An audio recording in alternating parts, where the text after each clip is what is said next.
So my dear students, video के इस part में हम लोग पढ़ेंगे सरफेस टेंशन और विस्कोसिटी के बारे में। इससे पहले हम लोगों ने पढ़ा था कि लिक्विड स्टेट क्या होता है, लिक्विड की एक प्रॉपर्टी जिसको हम लोगों ने नाम दिया था वेपर प्रेशर। ठीक है, आज हम लोगों को पढ़ना है सरफेस टेंशन और विस्कोसिटी। दो टॉपिक्स के बारे में हम लोग पढ़ेंगे। लिक्विड की दो इंपॉर्टेंट प्रॉपर्टी, बहुत इंपॉर्टेंट प्रॉपर्टी। एक है सरफेस टेंशन जिसके कारण लिक्विड अपने सरफेस एरिया को मिनिमाइज करेगा, और दूसरा विस्कोसिटी जो लिक्विड पे लगने वाला फ्रिक्शनल फोर्स होगा।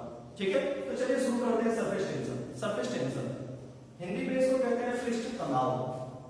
पृष्ठ तनाव, देखिए किसी भी लिक्विड की ये प्रॉपर्टी होती है कि वो अपने सरफेस एरिया को मिनिमाइज करेगा।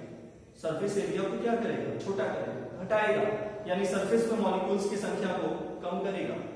ठीक है, तो लिक्विड की वो प्रॉपर्टी जिससे वो सरफेस पे अपने मॉलिक्यूल की एनर्जी को, सरफेस पे मॉलिक्यूल्स की संख्या को घटाएगा, यानी अपने सरफेस एरिया को मिनिमाइज करेगा, लिक्विड की ही प्रॉपर्टी को नाम दिया जाएगा सरफेस टेंशन। जैसे हम एक कंटेनर लेते हैं, कंटेनर में कोई लिक्विड लेते हैं, ये देखिएगा कंटेनर लिया, कंटेनर में हम लोग कोई लिक्विड लेते हैं। ठीक है, एक कंटेनर लिया, कंटेनर में हमने भर लिया लिक्विड। अब ध्यान देना भाई, लिक्विड हमने डाल दिया, थोड़ा सा ऊपर लिक्विड बन जाए। ठीक है, अब इसमें हम दो जगह मॉलिक्यूल्स को ले रहे हैं। पहला मॉलिक्यूल ले रहे हैं बिल्कुल बीचों बीच में यहाँ, और दूसरा ले रहे हैं सरफेस पे। ठीक है, तो जो बिल्कुल बीचों बीच में मॉलिक्यूल होगा वो चारों तरफ से अलग अलग मॉलिक्यूल से सराउंडेड होगा, घिरा होगा।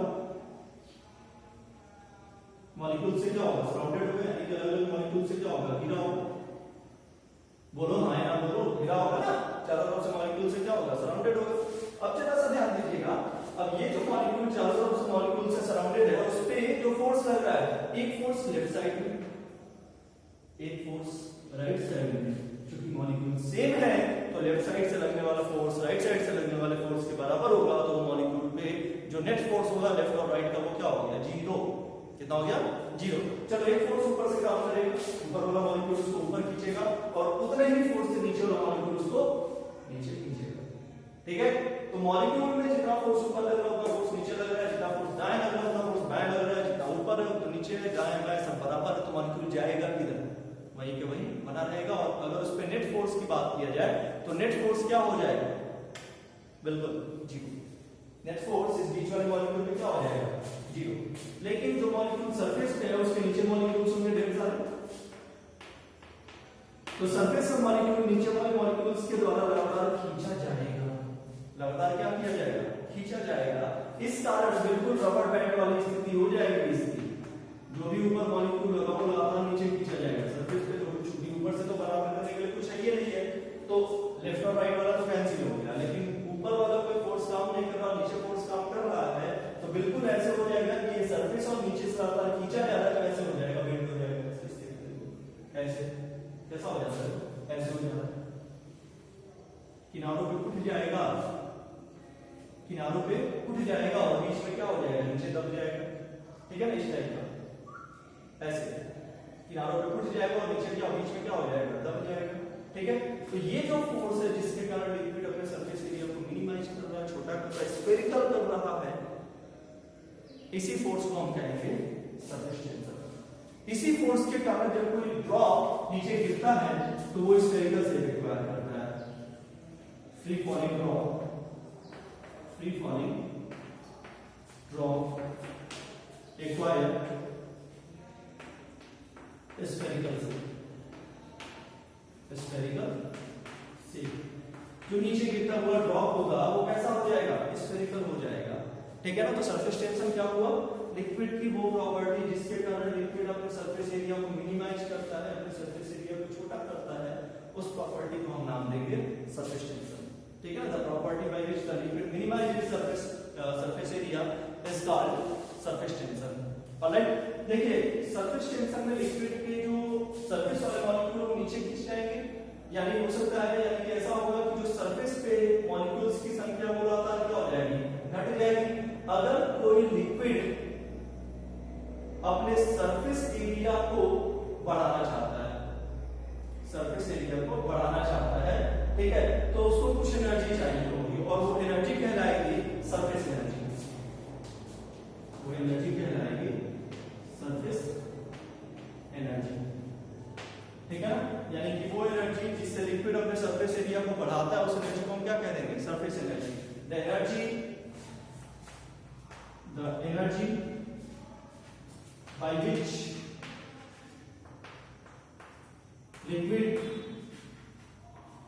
Liquid increase its surface area, increase its surface area is called surface energy, surface energy। ठीक है ना, वो एनर्जी जिससे कोई लिक्विड अपने सरफेस एरिया को बढ़ाएगा वो कहलाएगा सरफेस एनर्जी। दो बातें हम लोगों ने कहा, surface tension and surface energy. Surface energy देखिए, इसी सरफेस टेंशन के कारण जो कैपिलरी ट्यूब होता है, कैपिलरी ट्यूब में पानी का लेवल ऊपर चढ़ता है। जैसे एक कंटेनर लिया, कंटेनर में पानी भरा, इसमें कैपिलरी ट्यूब डाले तो कैपिलरी ट्यूब में पानी का लेवल ऊपर रहेगा और इसमें पानी का लेवल नीचे रहेगा। किसके कारण, सरफेस टेंशन के कारण।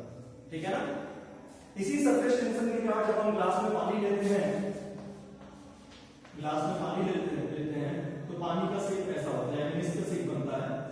ठीक है ना, ऐसा जो बीच में दब जाएगा और किनारों पे क्या होगा, उठ जाएगा, इस टाइप का देखो। ठीक है, इतना नहीं दबता है, हम आपको दिखाने के लिए ज्यादा दबाव है, बीच में दब जाएगा, किनारों पे उठ जाएगा। किसके कारण, सरफेस टेंशन के कारण। तो सरफेस टेंशन है क्या, वो फोर्स या वो प्रॉपर्टी किसी लिक्विड की जिसके कारण कोई लिक्विड अपने सरफेस एरिया को मिनिमाइज करता है, उस प्रॉपर्टी को हम कहेंगे सरफेस टेंशन। ऑलराइट, चलिए चलते हैं विस्कोसिटी। देखिए, इसमें हम ये कहेंगे कि हमारा जो लिक्विड है उसमें लेमिनर फ्लो होगा। लिक्विड में कैसा फ्लो होता है, लेमिनर फ्लो होता है। लेमिनर फ्लो का क्या मतलब है कि liquid layer by layer move करता है, लेयर बाय लेयर मूव करता है। जैसे हमारा कोई लिक्विड है वो 3 लेयर में हमने बनाया हुआ है। पहला लेयर, लेयर 1, दूसरा लेयर 2, तीसरा लेयर 3।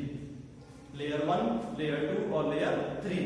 तो लिक्विड जो है वो लेयर बाय लेयर फ्लो करेगा। लिक्विड को हम कैसा सपोज करेंगे, वो लेमिनर फ्लो कर रहा है। ठीक है, जो सबसे ऊपर वाला लेयर होगा उसका वेलोसिटी ज्यादा होगा, उससे कम होगा नीचे वाले लेयर का, और सबसे कम होगा सबसे नीचे वाले लेयर का। तो हमारा जो लिक्विड है वो लेमिनर फ्लो करेगा, यानी तो लेयर बाय लेयर फ्लो करेगा। ऊपर वाले लेयर का वेलोसिटी ज्यादा होगा, नीचे वाले का उससे कम होगा, नीचे वाले का उससे कम होगा। तो वो फोर्स, वो फ्रिक्शनल फोर्स जिससे कोई लिक्विड अपने दूसरे लेयर की वेलोसिटी को घटाता है, उसी फ्रिक्शनल फोर्स को हम कहते हैं विस्कोसिटी। जैसे फ्रिज में आपने पढ़ा ना, फ्रिक्शन क्या कहते हैं, दो लेयर है, एक लेयर को दूसरे लेयर पे स्लाइड करो तो दोनों लेयर के बीच में जो उल्टे डायरेक्शन में फोर्स लगता है, जिसके कारण वो अपनी वेलोसिटी को कम करेगा, उसी फोर्स को हम क्या कहते हैं, फोर्स ऑफ फ्रिक्शन। तो लिक्विड के केस में ये फोर्स ऑफ फ्रिक्शन है, विस्कोसिटी। आप मान लीजिए कि लिक्विड के केस में क्या है, फोर्स ऑफ फ्रिक्शन, यानी दो लेयर के बीच में वो फ्रिक्शनल फोर्स जिससे नीचे वाला लेयर ऊपर वाले लेयर की वेलोसिटी को घटाने की कोशिश कर रहा है, नीचे वाला लेयर ऊपर वाले लेयर की वेलोसिटी को घटाने की कोशिश कर रहे हैं, लेकिन लेयर्स अपनी वेलोसिटी घटाने की कोशिश कर रहे हैं, नीचे लेयर बाय लेयर जाने की वेलोसिटी डिक्रीज हो रही है। इसी फ्रिक्शनल फोर्स के कारण, जिस फ्रिक्शनल फोर्स के कारण ये वेलोसिटी डिक्रीज हो रही है, उसी फ्रिक्शनल फोर्स को नाम दिया जाएगा विस्कोसिटी।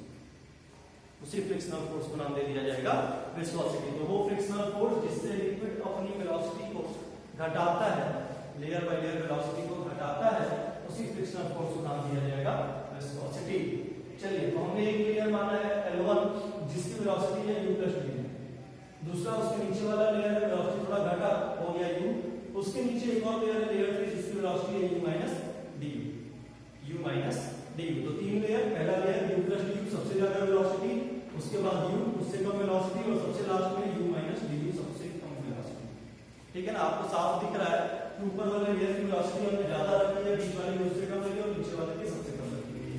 ठीक है, अब देखिए हम क्या कर रहे हैं। हमने कहा है कि if the velocity of the layer at distance dz is changed by the value du, dz पे dz क्या, एक लेयर और दूसरे लेयर के बीच का सेपरेशन, एक लेयर और दूसरे लेयर के बीच का सेपरेशन। पहले में कितना वेलोसिटी, इससे कितना ज्यादा है, du ज्यादा है, और दूसरे में वेलोसिटी कितना कम है, du कम है। ठीक है ना, अरे भाई इसमें वेलोसिटी कितना है, u + du, यानी du ज्यादा है, और इसमें वेलोसिटी du कम है, यानी u - du है। ठीक है, तो आपने क्या कहा, the velocity of the layer at a distance dz is change bye du।